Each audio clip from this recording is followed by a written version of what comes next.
This is Channel for Different Skill, bringing you a witch deck profile. It's technically not mine, but I'm playing with it for now and trying to help my friend sell it. But I probably will pick this up later because, I mean, I cannot resist this cute-ass witch. So, this is the witch deck, and I'll show you guys. So, I play 3 Witch of the White Snake Mint. So, this is probably the only reason why I'm playing this deck is because it's cute as hell. So as you can see, yeah. And if you guys, this is just, I don't even care what the effect did. I was like, I want this. So, the effect's not bad either. So of course, as with all new cards, it has Legion with Witch of Black Snake's Chicory, which is weird because chicory is a vegetable and mint is kind of not a vegetable. But I mean, anyways, that's not important. So, Mint's effect is, when this card is in Legion, when this unit attacks, you may Soul Blast 6, Vanguard gets 10k, and all your front row gains the continuous ability, all your front row witches gain 5k. So that has a couple of different interactions. I'll show you guys later why it's important that it's a continuous effect rather than when you attack all your dudes in the front gain the power. There's a little bit of, there's nothing too like big plays, but like it adds up. Second ability is, if you have 2 witches in the center column, you may counterblast 1 and soul charge 3. Surprisingly, that ability is quite useful, because sometimes if you're low on soul, you can just go, and like, since the deck doesn't really use counterblast at all, it's pretty efficient, so, favorite card. Now you have Witch of Hooters, also known as Witch of Eagles. Witch of Eagles... Fennel. I don't get why it's Witch of Eagles Fennel either, but it's okay. Fennel is also a vegetable, or a herb-ish kind of thing. Anyways, so, Witch of Fennel's effect is, well, of course, Legion, with Witch of Smaller Hooters, Lavender, I think it's Lavender, I'm not sure. It was Jasmine, which is, this one. This one.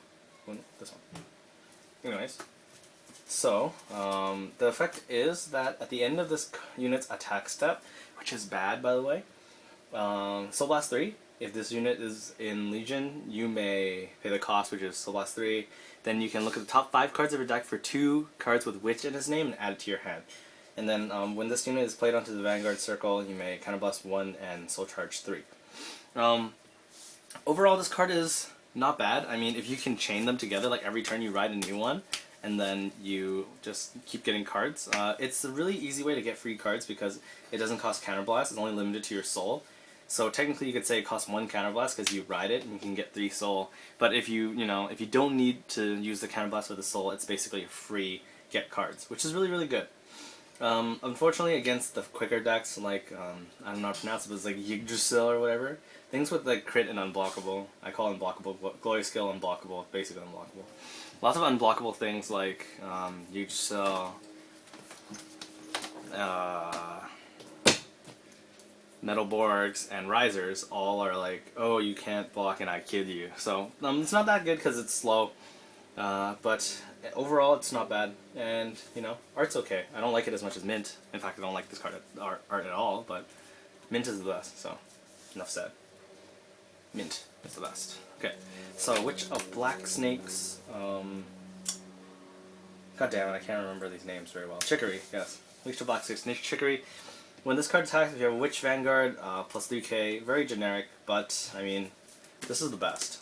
Like, this is the best. The best. So, I like this art a lot. That's mainly why I made it. It's not because the deck's particularly any good. It's not horrible, but it's not great. Witch of Ravens, I don't know what her name actually is, I just know she's a Witch of Ravens. So her effect is, when she is Soul Blasted, you can counterblast 1 and play it onto your field, which is why it's actually useful with this, because if you had, for say, a Mint, and then like this here, and it was in Legion, sure it's within her in Legion, then you go like attack with this, and then you can Soul Blast, and then this will gain the 5k. I think it does. No, it doesn't. So you can attack, oh, it actually doesn't work. So I guess this doesn't matter that much. Anyways, that's not really the point. So you attack with this boosted for whatever it is, and then you attack with this, and you shit something out like that. Then this card still has the 5k. So it's not really a big deal, but I mean, every little bit helps. So that's why the continuous 5k is nice. Anyways, so that card is pretty staple in most Genesis decks. I mean, not too exciting, but I mean it gets value, so it's not too bad. Witch of Smaller Hooters, Jasmine. We call it that because it was funny.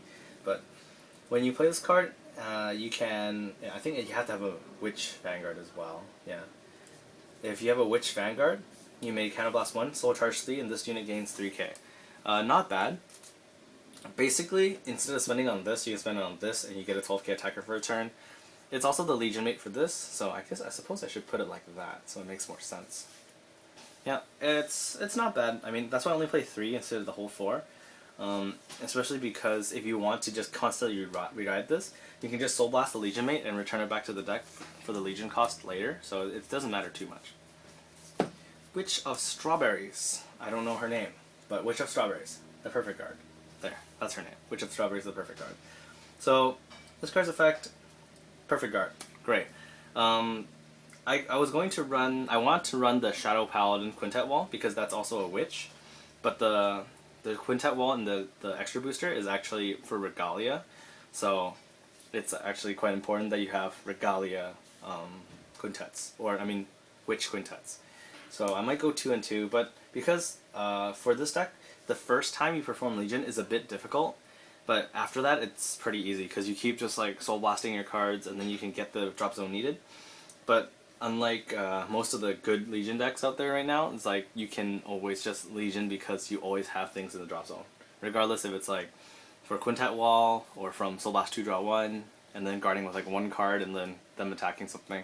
It's just really easy to pay your Legion cost. This deck not so much. You actually have to basically guard all of them because you don't have anything like Soul Blasting abilities. So, for perfect guard, it's not too bad. For Witch of Frogs. Witch of Frogs is the same as Witch of Ravens. When you Soul Blast this card, Counterblast 1 and play it onto your field.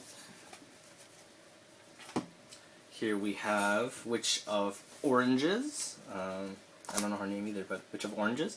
When you Soul Blast this card, you may Soul Charge 2. It's not bad at all. Although Soul Charging is not necessarily a problem in this deck, it's cute as hell. You know, art is most important when you play Vanguard, because especially if you're not playing a top tier deck, and this is 100% serious. If you're not playing a top tier deck, you might as well just use all the cards that you think look nice. It's not going to impact it that much, but if you're playing like top tier strict build, I mean, just play the cards that are good. You can splash some cards that you like the art but aren't that good, but overall for a deck that's not really top tier, you just play whatever you want. 2 Witch of Cats, I don't know, probably 2 Witch of Cats Kitty or something, I don't know what her name is. When you play this card, Soul Charge 1, not bad. And then 2 Witch of Peaches, although she's really ugly, I'll play her anyways. 10k attacker, Witch of Peaches. This card, I could substitute for more oranges and cats, but I don't have them, so this will have to do for now. It's actually not too horrible because my starting Vanguard is the Witch of Cute-Ass Mice, which I'll show you. Yee, cuties cards. Anyways. So this card, because its weakness is that it's 4k, you can't really put it behind your Vanguard, or else they're just going to 10 for 2 you all the time. You can put it onto your side and attack with like this, so it's going to be 14, which is good against their 7k, and 14 is good against their 9k grade 2, which is most likely what they're going to be riding. Then you can Soul Charge, move it to the back, and put a grade 2 in front of it later. It's not too bad, so that's why I played 2. It doesn't really matter too much. Oh, and this card is Soul Charge, gave your Vanguard 3k. There's much better starters, but like I said, I like the art, it's hella cute, so I'll play that instead. 4 Witch of Lemons. I say that because she's a witch. And as my friend liked to say, 4 Child Soldiers. It's a nun holding a tray of grenades with explosions behind her. The new critical trigger, so 12 critical. Yeah, 12 critical is good. And then Witch of Big Pots. Apparently it's called Witch of Big Pots, so we'll have to deal with it. So, lineup is 12 crit, 4 heal. I don't play draws. I don't know really why I don't play draws. I just don't like the art for any of the draws. The draw arts aren't that good. Instead, I'd rather play this. And also 12 crit is pretty... Unfortunately, 12 crit is pretty necessary for slow decks because all the strong decks that are in the format right now have built-in crit, which means that they kill you faster. To compensate that, you need more crits, so that's kind of how this meta kind of goes. So, this is the deck. It's pretty fun. And if you're wondering, I basically made this whole deck using only the extra booster. I think these two don't come in the extra booster, but yeah, I think everything else comes in the extra booster. These two don't. I think this doesn't come in the extra booster. This comes in the trial deck, and this doesn't. So these two triggers and these two don't come in the extra booster, but everything else does. So if you're looking to pick up this, get a deck like this, it's fairly affordable, and it's pretty easy to make. Just get a few boxes, and if you don't want to play the CEO, you just Regalia thing, just sell it and then get some mints, because mints are cheaper. So that's the deck. It's pretty fun. I mean, it's not great, but if you're playing for casuals, it's definitely not bad. And even like against like the strong decks in the format, you can probably use this to get you enough advantage to block some of the things. But overall, doesn't really stand a chance against like Robocat and Seeker. So I'll just leave it at that. It's not too good, but it's a very fun deck and has lots of good art. So that's all for today. The box openings will be up soon, and that's all for now. See you guys.